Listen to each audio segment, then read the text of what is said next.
தன்னை போலவே 10 சிலைகள் அச்சு அசலா அப்படியே இது சிலையா இது உயிரோடு இருக்கக்கூடிய சிற்பியானே கண்டுபிடிக்க முடியாத மாதிரி 10 சிலைகள் செஞ்சார். செஞ்சுட்டு என்ன பண்ணார், அந்த குறிப்பிட்ட நாள் வருது. அந்த நாள் வர்ற அன்னைக்கு அவர் ரொம்ப படபடப்பாக இருக்கார்.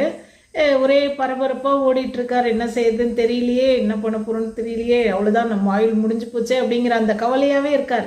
இருந்தாலும் அந்த 10 சிலையை செஞ்சார் இல்லையா, செஞ்சு வச்சுட்டு அந்த கடைசி நாள் அன்னைக்கு சிலையோட சிலையாக இவரும் ஒரு பக்கம் நின்றுக்கிட்டார். சிலைகளோடவே நடுவில் போய் இவர் நின்றுக்கிட்டார். யமன் வந்தவர் இந்த சிலைங்களெல்லாம் பார்க்குறாரு. சிற்பியை கூட்டிகிட்டு போகணுன்னு தான் வராரு. அந்த இடத்துல தான் இருப்பார்னு வந்தார். பார்த்தாக்கா சிற்பியை காணோம், சிலைகள் தான் இருக்குது. சரி, இது என்ன இது சோதனையாக போச்சே, இதில் சிற்பி இருக்காரா இல்லையானே தெரியலையே, எல்லாமே சிலை போலவே இருக்கே, இவ்வளோ பிரமாதமாக இருக்கேன்னு யமனுக்கு மனசுக்குள்ள ஒரு